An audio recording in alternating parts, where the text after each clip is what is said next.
Pada kesempatan ini saya akan menyampaikan tentang perbaikan varietas padi lokal melalui pemulihan mutasi. Ini sesuai dengan tema seminar pagi ini, yaitu peran impact nuklir dalam perbaikan varietas padi lokal. Nah, ya, sebagai pendahuluan ya, sebagai tadi juga sudah disebut bahwa sampai saat ini sudah hampir 2.000 varietas lokal terdaftar di Kementerian Pertanian. Di antaranya 469 adalah varietas padi. Ini cukup banyak. Dan bahkan tentu masih banyak lagi varietas padi lokal yang belum didaftarkan tentunya. Nah, varietas lokal tersebut biasanya memiliki berbagai keunggulan, terutama adaptasi yang baik di lingkungan asalnya dan cita rasa yang sesuai dengan selera masyarakat pada umumnya. Tetapi juga memiliki kelemahan seperti ya umur yang terlalu panjang, tinggi tanaman yang terlalu tinggi sehingga mudah rebah dan juga kurang respon ya terhadap pupuk sehingga hasilnya rendah. Seperti tadi juga sudah disebut. Nah, kita lihat pada gambar ada varietas payo ya yang tinggi sekali, ini lokal kerinci, dan juga lampai kuning dari si Junjung yang dimana setiap akan panen selalu dia rebah dulu gitu. Jadi dengan rebah tentu hasil baik kualitas maupun kuantitas akan turun. Nah, kelemahan ini dapat kita perbaiki melalui pemulihan mutasi dengan tidak banyak merubah sifat lain yang sudah kita sukai. Nah, mutasi itu sendiri sedikit ya Pak, adalah ya perubahan yang terjadi pada materi genetik individu secara acak, baik pada level genom, kromosom maupun gen. Perubahan tersebut dapat diwariskan kepada keturunannya. Mutasi dapat terjadi secara alam ataupun diinduksi. Gitu. Nah, cuman mutasi alam ini proses dan lajunya sangat lambat sekali, bisa tahunan ya, puluh tahun bahkan ratusan tahun gitu. Nah, hal ini bisa kita percepat melalui mutasi induksi dengan menggunakan mutagen, baik mutagen fisika berupa sinar alfa, sinar beta, sinar gamma ya dan lain-lainnya, juga mutagen kimia. MNU, IMS, dan lain-lain. Nah, perbaikan varietas tanaman secara mutasi ini disebut dengan pemulihan mutasi. Jadi pemulihan mutasi ini adalah merupakan salah satu metode saja ya dalam pemulihan tanaman, seperti Pak Kapus sudah sampaikan tadi. Kemudian keunikan dari pemulihan mutasi yaitu efektif untuk perbaikan beberapa sifat saja. Nah, untuk perbaikan total tanaman, ini tentu tidak baik menggunakan mutasi. Tentu akan mungkin lebih baik menggunakan persilangan. Gitu. Kemudian karena tidak banyak yang berubah, sehingga mencapai homozigotnya lebih cepat, mencapai homogennya lebih cepat. Oleh karena itu, waktu yang dibutuhkan untuk perbaikan tanaman tersebut relatif lebih singkat. Dan juga dapat memisahkan gen linked. Gen linked yaitu gen yang terpaut dekat sekali ya. Umpamanya kita punya varietas padi ya yang produksinya sudah bagus, malainya panjang, tetapi tidak tahan terhadap hama oreng umpamanya. Nah, kita ingin perbaiki dengan menghilangkan dengan varietas lain yang tahan oreng umpamanya. Nah, kalau gen yang panjang malai panjang tadi linked atau terpaut dekat dengan gen yang mengontrol peka terhadap hama oreng, akibatnya dari persilangan tersebut setiap keturunan yang malainya panjang nanti akan selalu dia tidak tahan terhadap hama oreng. Hal semacam ini dapat dipisahkan atau dipecahkan melalui pemulihan mutasi. Kemudian juga pemulihan mutasi dapat memunculkan sifat baru ya.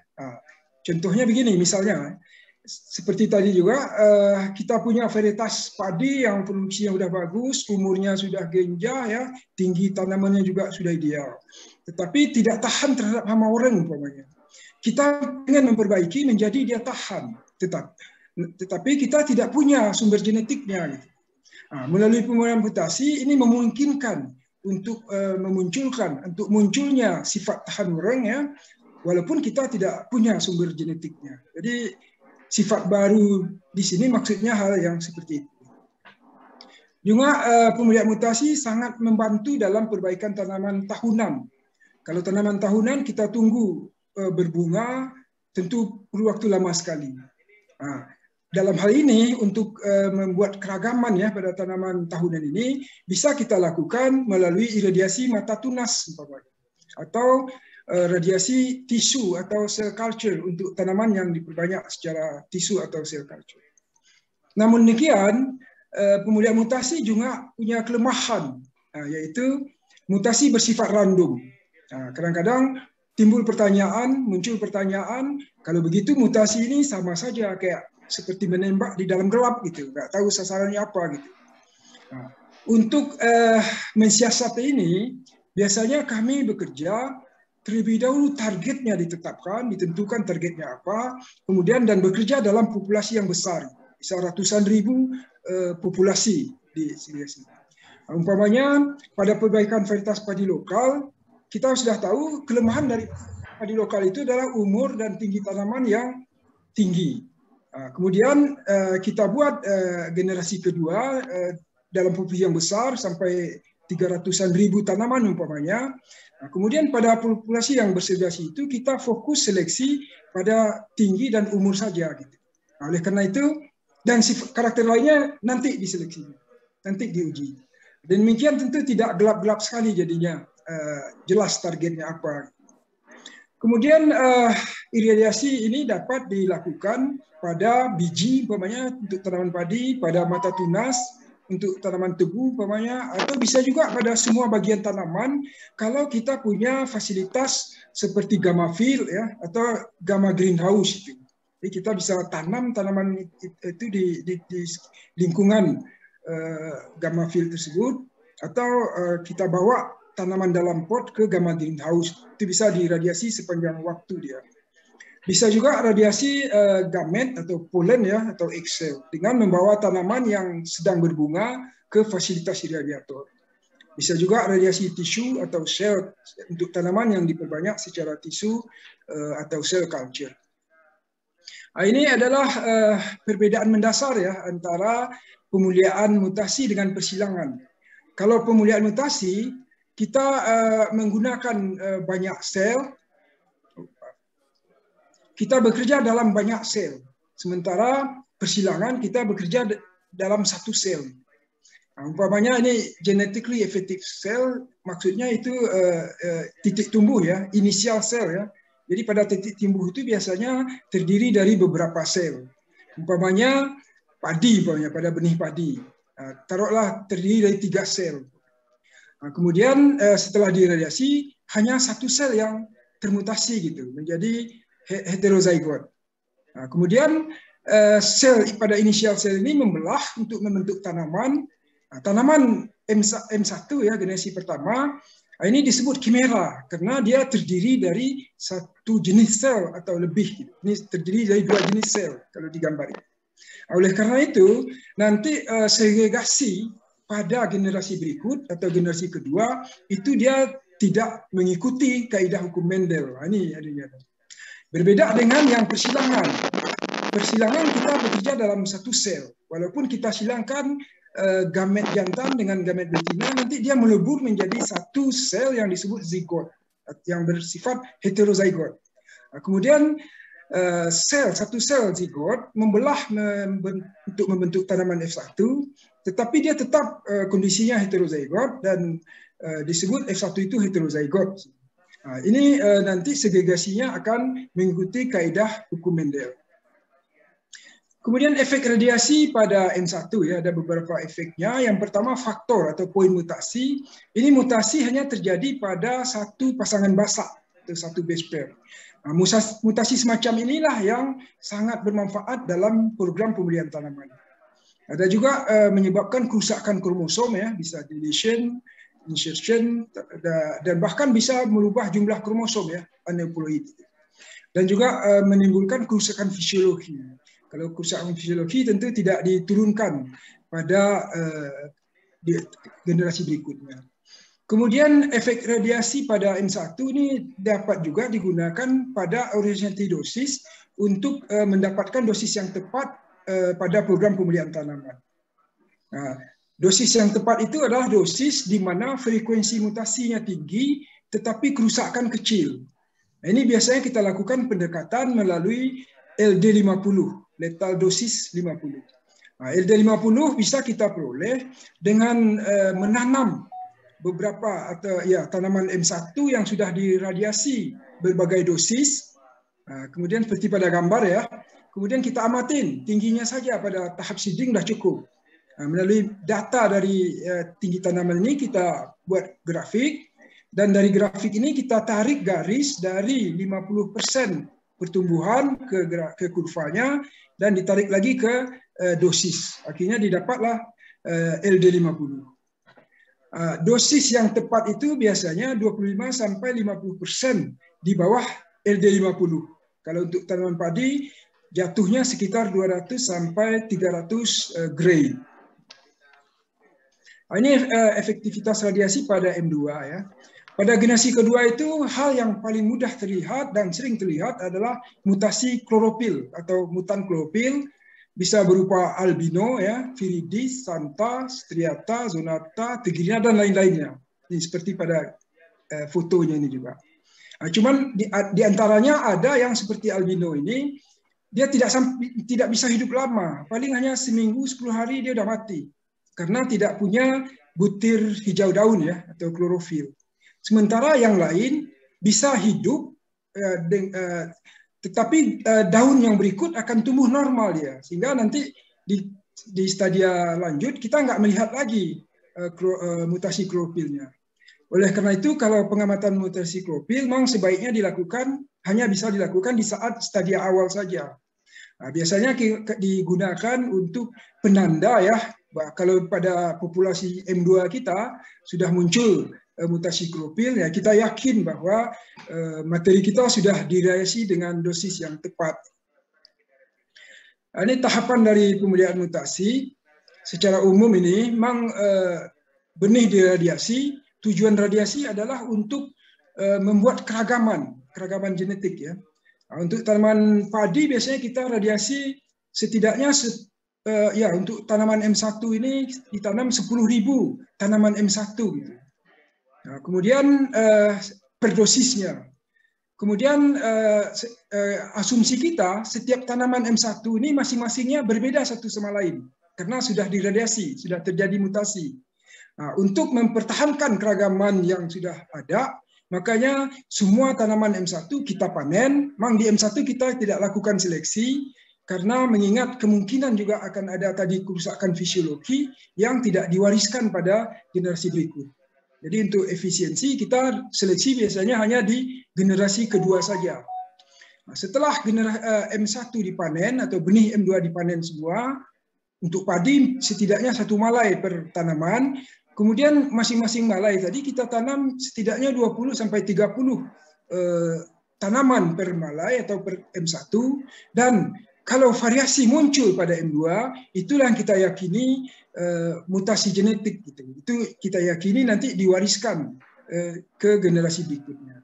Umpamanya akan muncul nanti yang lebih genjah atau yang lebih pendek ya, semi dwarf. Kemudian tanaman yang terpilih dimurnikan. Ini yang perlu waktu agak lama ya, kadang sampai 7 generasi bahkan lebih. Dan baru galur-galur murni setelah kita peroleh, kita lakukan berbagai pengujian. Mulai uji daya hasil, uji adaptasi, penyakit, kualitas, dan lain-lain. Dan berdasarkan data dari hasil pengujian, kita susun proposal pelepasan varietas, kemudian kita ajukan kepada tim pelepas varietas, dan nanti kalau tim menganggap layak untuk dilepas, akan diterbitkan rekomendasi pelepasan untuk pelepasan Menteri Pertanian. Ini perlu waktu 5 sampai 6 tahun bahkan lebih. Kecuali yang kurang dari 5 tahun nih pengalaman kami dengan kerjasama dengan si Junjung. Ini kurang 5 tahun nih. Nanti detailnya mungkin Pak Ronaldi ya dari si Junjung akan menyampaikan. Kemudian mutasi bisa juga dikombinasikan dengan persilangan umpamanya atau dengan teknologi lain. Kalau untuk mendapatkan keragaman yang luas ya, yang lebih besar, itu nggak mungkin dengan mutasi. Karena untuk keragaman yang luas mungkin kita perlu radiasi yang lebih tinggi, akibatnya malah negatif yang muncul, bisa steril atau letal gitu. Kemudian dari persilangan kita pilih ya pada keturunannya, kepada galur yang sudah murni, kita pilih, kita seleksi tanaman-tanaman yang potensial. Kemudian baru nanti untuk perbaikan sedikit sifatnya kita lakukan melalui pemilihan mutasi. Seperti pada foto ini, KI 432 adalah galur hasil dari persilangan Koshihikari dengan IR36 yang potensi hasilnya cukup tinggi ya, mencapai 12 ton, tetapi umurnya masih panjang gitu. Melalui pemilihan mutasi kita perbaiki, kita peroleh galur RKI 432 strip 1 yang umurnya sudah 24 hari lebih genjah dari aslinya dengan tidak banyak merubah tipe tanaman. Nah, begitu juga KI 237 kita peroleh yang lebih pendek, yang lebih ideal tingginya dengan tidak banyak merubah tanaman. Nah, seperti itu kalau kombinasi mutasi dengan persilangan yang biasa kita lakukan.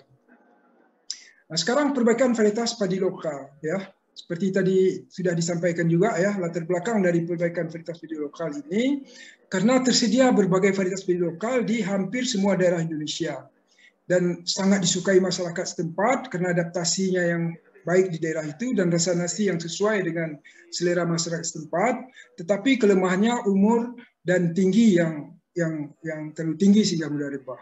Dan hal ini kita perbaiki melalui pemilihan mutasi dengan tujuan biasanya ya mendapatkan varietas keturunan padi lokal umur genjah, tahan rebah, rasa nasi seperti aslinya. Nah, ini kami saat ini bekerjasama dengan berbagai daerah kabupaten, mulai dari Kerinci, Musirawas, Klaten, Sijunjung, Tabanan, Solo, Buleleng, dan Landak. Nah, di antaranya yang sudah berhasil sampai ke varietas adalah Kerinci, Musirawas, Klaten, dan Sijunjung. Yang lainnya masih tahap awal dan Tabanan sepertinya sudah hampir dilepas. Pengalaman kami dalam bekerja sama dalam perbaikan varietas padi lokal ya, faktor penentu keberhasilan terutama adalah komitmen tentunya. Komitmen baik dari Batan sendiri dan terutama sekali dari pemerintahan daerah dan juga tentu personel yang melakukan kegiatan. Kemudian tim yang solid dengan komunikasi yang baik. Nah, biasanya setelah tim dibentuk oleh Pemda ya, oleh daerah, kami biasa training dulu di Batan, di Pair ya, 2-3 hari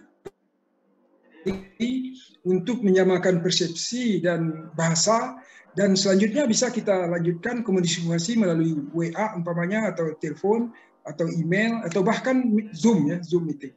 Nah, selain itu tentu juga diperlukan anggaran ya, pendukung yang cukup. Kemudian sampai saat ini kami sudah menghasilkan varietas yang hasil perbaikan dari varietas lokal ada 12 ya sampai saat ini. Tadi Pak Kapus juga sudah singgung ya. Mulai dari Pandan Putri, ini perbaikan dari varietas Pandan Wangi dari Cianjur, ini dari Unstad, ini dari Sulawesi Utara, Mustaban dari Kewal Banten, Mustajab dari Jember Jawa Barat, dan seterusnya ya, Klaten, Sijunjung, Kerinci, dan Musirawas. Ini beberapa contoh varietas padi lokal yang sudah kami hasilkan. Ini Rojolele Srinuk, ini sudah penampilannya sudah bagus ya, sudah ideal ya, baik tinggi maupun umur, sudah jauh berbeda dengan yang aslinya Rojolele. Nah, ini belum apa-apa Rojolele. Nah, selain itu juga potensi hasil cukup tinggi dan nasi dan rasa ya, tekstur nasi tidak banyak berubah atau hampir samalah atau samalah ya dengan aslinya. Nah, dengan kandungan amilosa 15,9%. Nah, selain itu juga punya ketahanan terhadap hama dan penyakit lebih baik dari induknya. Begitu juga Selinar ya, Rojolele Selinar. Hampir sama, tetapi ini Rojolele Selinar ketahanan hama jauh lagi lebih baik dibandingkan Selinuk. Sedangkan rasa nasi dan aroma ini lebih baik Selinuk. Gitu. Makanya dua-duanya kami dilepas. Nanti detailnya nih Pak Umar dari Klaten yang akan menyampaikan. Nah, kemudian ini kerjasama dengan Kerinci ya, menghasilkan 2 varietas, Payo Ilu Aso dan Payo Ngaraya. Nah, dengan penampilan seperti ini, tingginya sudah jauh berbeda dengan induk aslinya, begitu juga umur dan juga potensi hasil atau produktivitas cukup tinggi ya, dengan rasa nasi dan aroma juga tidak jauh berbeda atau bahkan sama. Malah kawan-kawan di Kerinci katakan lebih baik malah daripada aslinya. Dengan kandungan amilosa ya 14,7% untuk Ilu Aso dan 12,92% untuk yang raya. Ketahanan hama juga jadi lebih baik dibandingkan tangan penyakit ya daripada induknya. Begitu juga Dayang Muratan 1 dan 4, perbaikan dari Dayang Rindu Sumatera Selatan ya. Penampilannya juga sudah ideal, potensi hasil juga bagus, dua-duanya sudah jauh lebih baik dari induknya, dengan rasa nasi dan aroma juga mirip atau sama dengan induknya. Dan ketahanan hama dan penyakit lebih baik dari induknya. Ini juga lampai sirandah, penampilan sudah ideal sekali ya, tidak rebah lagi sebelum panen. Potensi hasil juga sudah lebih tinggi, aroma dan rasa nasi sama seperti induknya, perak nih. Memang Sumatera Barat nih, dari Sumatera Barat ya, dari Sijunjung lebih menyukai perak dengan kandungan amilosa 29,9%. Kemudian juga ketahanan hamanya dan penyakit lebih baik. Nanti detailnya nih Pak Ronald dari Sijunjung yang akan menyampaikan. Saya rasa demikian tadi mengenai pertanyaan atau Pak Nana ya, kenapa varietas Batan tidak banyak berkembang? Iya Pak, pertama ya kami keterbatasan dari SDM tenaganya Pak. Hanya ada satu pusat yang mengembangkan, menghilirkan produk varietas Batan ini, yaitu Pusat Diseminasi dan Kemitraan Batan setingkat eselon 2, dan juga tenaganya tidak begitu banyak. Memang kita bekerja sama dengan berbagai daerah ya, tapi ya itulah keterbatasan. Di samping tentu juga biaya saya rasa dalam produksi benih, dalam promosi dan lain-lainnya. Mengenai yang varietas lokal ini kami lebih menyerahkan kepada pemerintahan daerah sendiri untuk mengembangkannya. Kami mendukung dari Batan gitu. Karena sebagian besar dari varietas lokal yang kami lepas itu, ya terutama yang terakhir-terakhir adalah untuk spesifik lokasi daerahnya masing-masing gitu. Mungkin nanti tentang hilirisasi varietas lokal ini bisa Pak Umar ya dari Klaten yang akan menyampaikan untuk Rojo Lele, dan juga untuk lampai sirandah itu Pak Ronald nanti dari Sijunjung. Demikian Pak Nana, Bapak Ibu sekalian, mohon maaf lebih kurang ya, dan terima kasih atas perhatian Bapak Ibu. Wabillahi taufiq wal hidayah. Wassalamualaikum warahmatullahi wabarakatuh. Waalaikumsalam. Terima kasih Pak Sobrijal informasinya. Jadi kelihatannya perbaikan-perbaikan itu udah kelihatan nyata ya. Udah kelihatan nyata perbaikan-perbaikan itu dari kelemahan-kelemahan varietas lokal. Baik Bapak dan Ibu sekalian, kita akan mencoba ke